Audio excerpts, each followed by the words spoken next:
आशियाना, मेरा आशियाना, मेरा आशियाना, मेरा आशियाना। और आपकी वजह से वो गुंडा हमारे घर में घुस आया है। मेरी वजह से नहीं दामिनी, उसे तुम्हारा प्रोफाइल इतना पसंद आया कि वो तुम्हारा हाथ मांगने चला आया। तो क्या मैं अब उस गुंडे से शादी कर लूं? ऐसा मैंने कब कहा दामिनी? अभी तो एक रिश्ता आया है, देखना रिश्तों की लाइन लग जाएगी। देखिए भाभी, मुझे ये तरीका पसंद नहीं है। मैं ऐसी शादी नहीं कर सकती। आप जल्द से जल्द उस साइट से मेरा प्रोफाइल हटा दीजिए। फिर लड़का कहां से ढूंढेंगे दामिनी? देखिए भाभी, मैं अभी शादी नहीं करना चाहती हूँ। अपना वादा मत भूलो दामिनी। तुमने कहा था कि अगर मैं आयुष को लेकर अखिल के पास नहीं जाऊंगी तो तुम जल्द से जल्द शादी करके इस घर से चली जाओ। क्यों, याद आ गया वादा? वैसे अगर शादी नहीं करनी तो कोई बात नहीं, मैं आयुष को लेकर अखिल के पास दुबई चली जाती हूँ। लेकिन उसके बाद तुम्हारे मम्मी पापा आयुष को कितना ही याद करें, उसके लिए कितना भी तड़पें, मैं आयुष को वापस लेकर आने वाली नहीं हूं। बोलो, अब क्या करोगे तुम?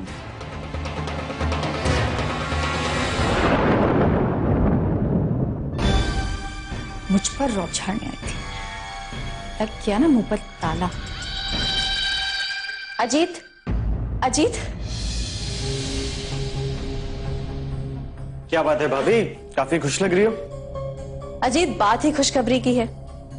दामिनी को पता चल गया है कि मैट्रिमोनियल साइट पे उसका प्रोफाइल मैंने डाला था। ये खुशखबरी है या टेंशन वाली बात है? नहीं मालूम पड़ता तो टेंशन वाली बात थी, अब मालूम चली गया है तो हमारा फायदा हो गया है। बड़े गुस्से में आई थी दामिनी, सोचा मुझे डरा देगी, पर भीगी बिल्ली बनकर वापस चली गई। क्या कह दिया आपने उससे? उसे उसका वादा याद दिला दिया तो चुपचाप चली गई। तो अब आप क्या करेंगी? करना क्या है, अच्छा सा रिश्ता देख के उसकी शादी करवा देंगे और फिर हमारा रास्ता क्लियर हो जाएगा। भाभी, आप जो कर रही हैं ना, वो इतना आसान नहीं है।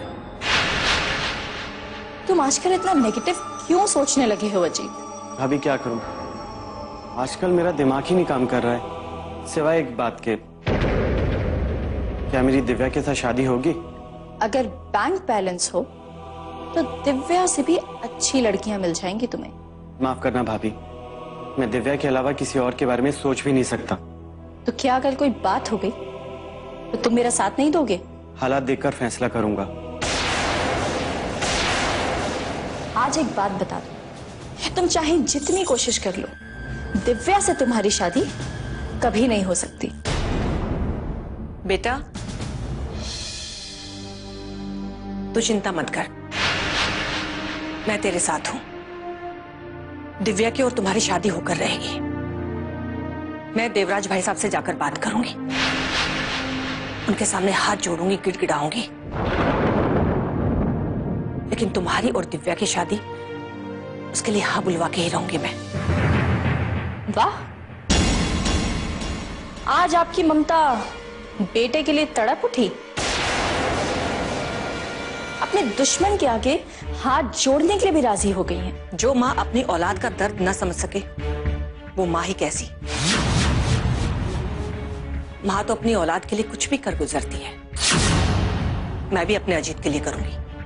तो फिर देवराज अंकल के हाथ इस आशियाने का सौदा क्यों नहीं कर देती? क्यों, अब क्या हो गया? इस घर में आपकी ममता से ज्यादा अहमियत इस आशियाने को दी जाती है, ये मत भूलिएगा।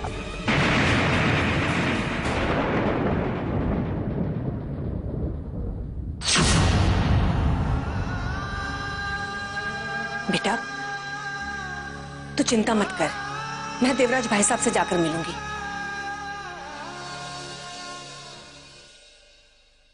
जी नमस्ते। नमस्कार। कौन है आप? मैं दामिनी की माँ। ओह, दामिनी की माँ, जिसने इस घर की खुशियां छीनी, मेरे भाई को अस्पताल पहुंचाया। मेरी दुआ उनके साथ नहीं होती तो मेरे भैया घर वापस नहीं आते। अब क्यों आई हो यहाँ? जी हम तो सिर्फ ये कहने आए हैं कि दिव्या और अजीत की शादी होने दीजिए। क्यों हो जाने दे शादी? हमारे बेटे की जिंदगी बर्बाद करने के लिए? मेरा आशियाना, मेरा मेरी दुआ उनके साथ नहीं होती तो मेरे भैया घर वापस नहीं आते। अब क्यों आई हो यहाँ? जी हम तो सिर्फ ये कहने आए हैं कि दिव्या और अजीत की शादी होने दीजिए। क्यों हो जाने दे शादी? हमारे बेटे की जिंदगी बर्बाद करने के लिए या हमसे बदला लेने के लिए? देखिए ऐसा मत कहिए, इससे तो ना तो अजीत खुश रह पाएगा और ना ही दिव्या। दोनों एक दूसरे को बहुत चाहते हैं। अगर उन लोगों को जुदा कर दिया गया तो उनके लिए जीना मुश्किल हो जाएगा। तुम्हें दिव्या के बारे में सोचने की कोई जरूरत नहीं, उसके बारे में हम सोचेंगे। तुम कौन होती हो सोचने वाली? जाओ यहाँ से और अपने बेटे के लिए कोई और लड़की ढूंढ लो। दिव्या की शादी तो उसी दिन होगी जिस दिन तय है। बस लड़का बदल जाएगा, दिव्या को तो कुछ नहीं होगा। अजीत मरता है तो मरे। मेरे बेटे को भी कुछ नहीं होगा क्योंकि उसके साथ में मेरा आशीर्वाद है। मुझे डर है तो सिर्फ इस बात का कि कल को अगर कोई ऊंच नीच हो गई तो शिकायत लेकर मेरे पास मत आइएगा। अगर उन लोगों ने गलत कदम उठाया तो उन्हें सीधे रास्ते कैसे लाना है ये हम अच्छी तरह से जानते हैं। जाओ यहाँ से।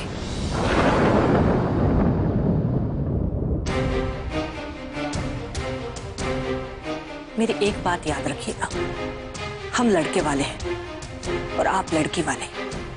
कुछ ऊंच नीच हो गई तो बदनामी आपकी होगी, हमारी नहीं। कहीं मुंह दिखाने लायक नहीं रहोगे।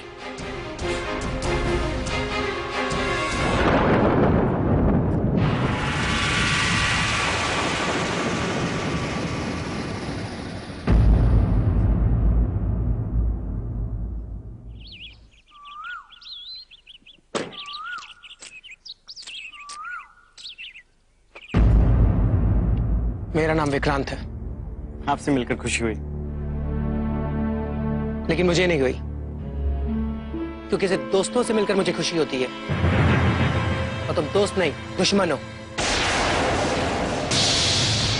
कौन है आप और ये धमकी क्यों दे रहे हैं? धमकी अभी दी नहीं है। तो दीजिए धमकी, पता तो चले कि कैसी धमकी है, फिर मैं भी आपको जवाब दूंगा। तुम मुझे जवाब दोगे? तुम जवाब देने के लायक नहीं रहोगे। अच्छा, अब आप जल्दी से बताइए कि आप हैं कौन और क्या चाहते हैं? तुम दिव्या से शादी करना चाहते हो ना? जी हाँ।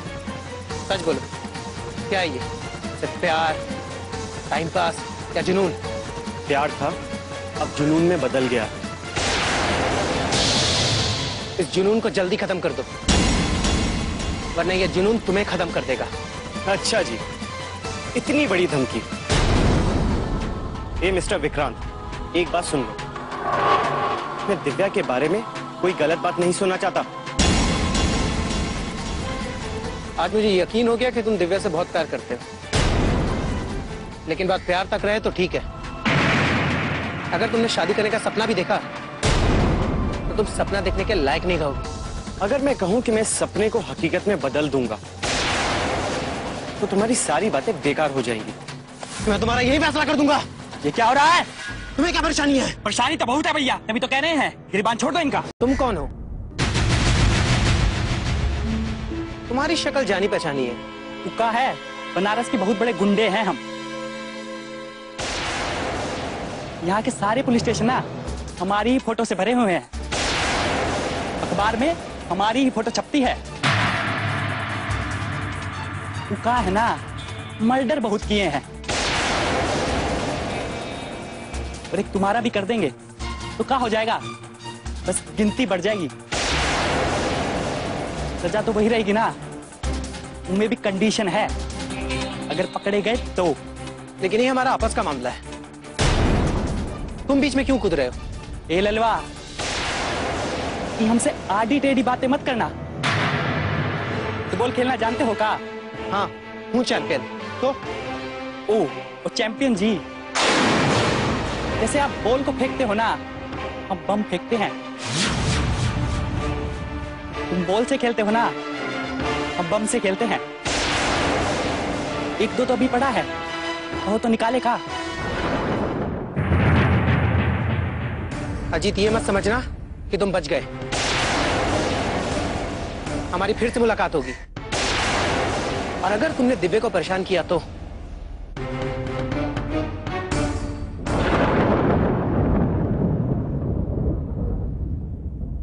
थैंक यू हरीलाल, आज अगर तुम नहीं होते तो मेरी तो हाथापाई हो जाती। अरे हम है ना, हाथापाई कैसे होने देंगे?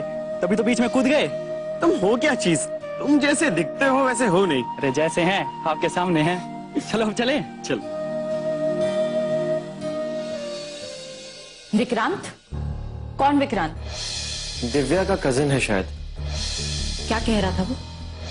दिव्या से मिलने से मना कर रहा था, यहाँ तक कि भाभी उसने मेरा गिरेबान पकड़ लिया। वो तो अच्छा हुआ हरीलाल वहां पे आ गया, वरना झगड़ा बहुत बड़ा हो जाता। अभी हम उसे गलत इंसान समझते थे, लेकिन वो तो बहुत अच्छा आदमी है। आंख बंद करके विश्वास मत कर, मुझे तो अब भी उस पर शक है।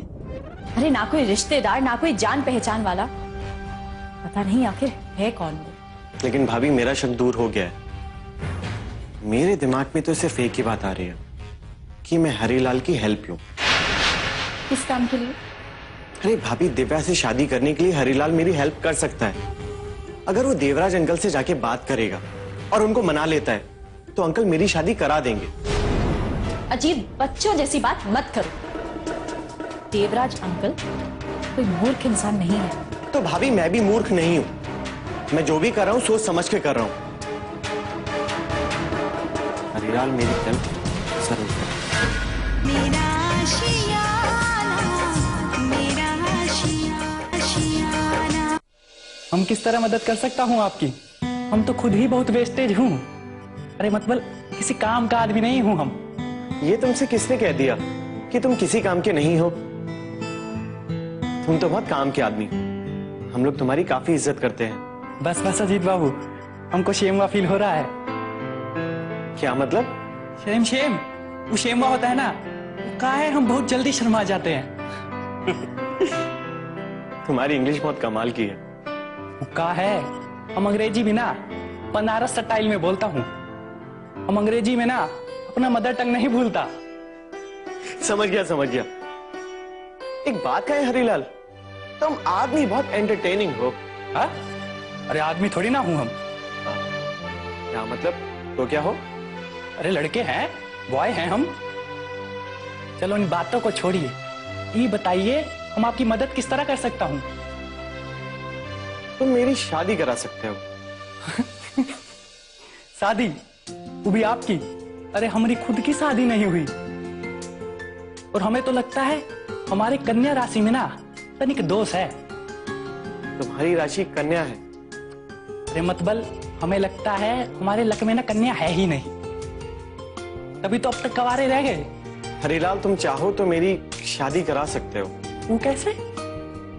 मैं दिव्या से प्यार करता हूँ, हमारी शादी की डेट भी फिक्स है, लेकिन दिव्या के पापा शादी में रुकावट पैदा कर रहे हैं। एक बात बताएं अजीत बाबू, हमें तो समझ नहीं आता वो आदमी का है। वो का पैसेंजर ट्रेन का सिग्नल मैन है का? जब देखो लाल झंडी लेके खड़ा हो जाता है। हाँ, कुछ ऐसा ही समझ लो।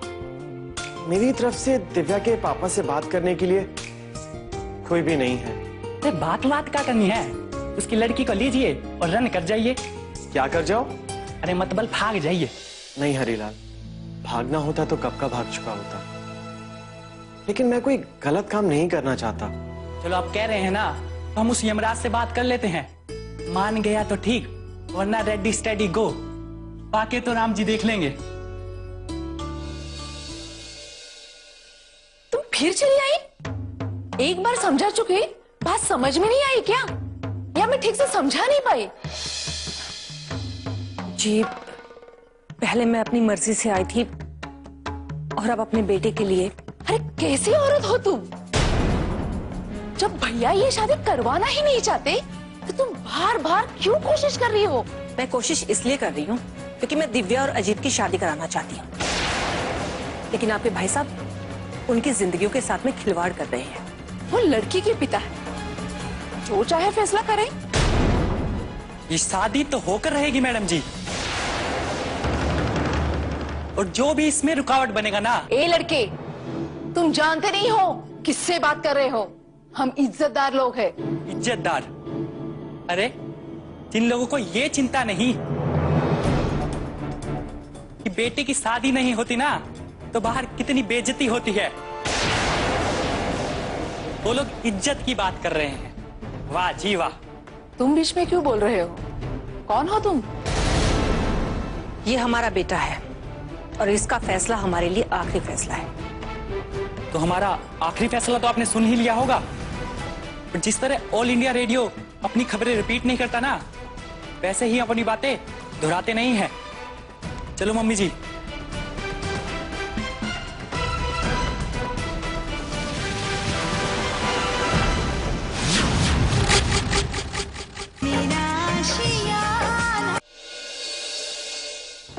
जवाब क्यों नहीं दे रहा है? इतनी देर से मैं गला फाड़ रही हूँ, सुनाई नहीं दे रहा है क्या? मम्मी मैं सुन नहीं रहा हूँ, मैं सोच रहा हूँ। तू पागल हो गया है क्या? दिव्या वहां जाकर खुश नहीं रह पाएगी। उससे मुझे क्या मतलब? मैं तो खुद ही चाहता हूँ कि वो यहाँ से जल्दी चले जाए,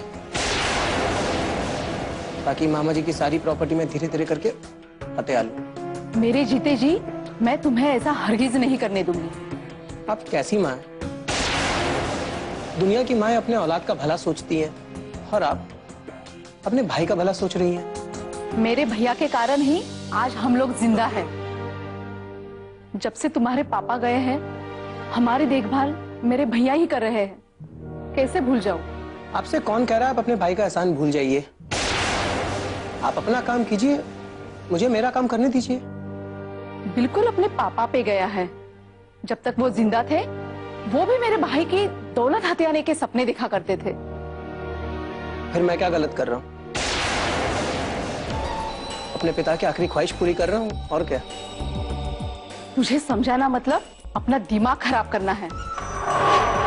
बस मेरी एक बात याद रखना, अगर तुम्हारे कारण मेरे भाई को कुछ तकलीफ पहुंची तो मैं ये भूल जाऊंगी कि तुम मेरे बेटे हो।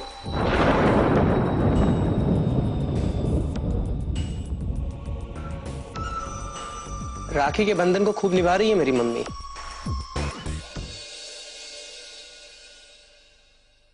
तुमने तो वो कर दिखाया जो आज तक मेरे बेटों ने नहीं किया। तुम्हारा शुक्रिया कैसे अदा करूं, एहसान कैसे उतारूं? अरे बाबूजी, आपने हमें बेटा कहा है ना, तो बस हम अपने बेटे होने की ड्यूटी निभा रहे हैं। और बेटे को कोई शुक्रिया नहीं कहता। अब ये बातें बोल के ना आप हमें शर्मिंदा ना कीजिए। जरूर हमारा पिछले जन्म का कोई रिश्ता होगा, वरना कोई ऐसा कोई करता है क्या किसी के लिए भी? तुम बनारस में पैदा हुए, हम आए, मंदिर में मिले, तुमने हमारी सेवा की, ये सब इत्तेफाक नहीं लगता। अरे बाबूजी, ये सब इत्तेफाक नहीं है। ये जो ऊपर वाला है ना, ये सब इसी की सटोरी है। ये कब किसे कहां मिला दे और का रिश्ता जोड़ दे, ये ऊ ही जानता है। मुझे तो लगता ही नहीं कि हमारा रिश्ता बाद में बना है। ऐसा लगता है कि जैसे मैंने अपनी कोख से जन्म दिया है। माँ जी, ये कह के तो आपने हमारे माथे पे अनाज शब्द जो लिखा था ना, उनको मिटा ही दिया। हमें तो एक नाम दे दिया आपने। अब हम भी सबसे गर्व से कहेंगे कि हम हूं हरीलाल, लाल चड्डी और हरी बनान वाला नहीं। Harilal, son of Indrajit. बेटा, जब तक तुम नहीं थे जीने की इच्छा ही नहीं थी, बस जी लिए। जब से तुम आए जीने की उम्मीद और बढ़ गई है।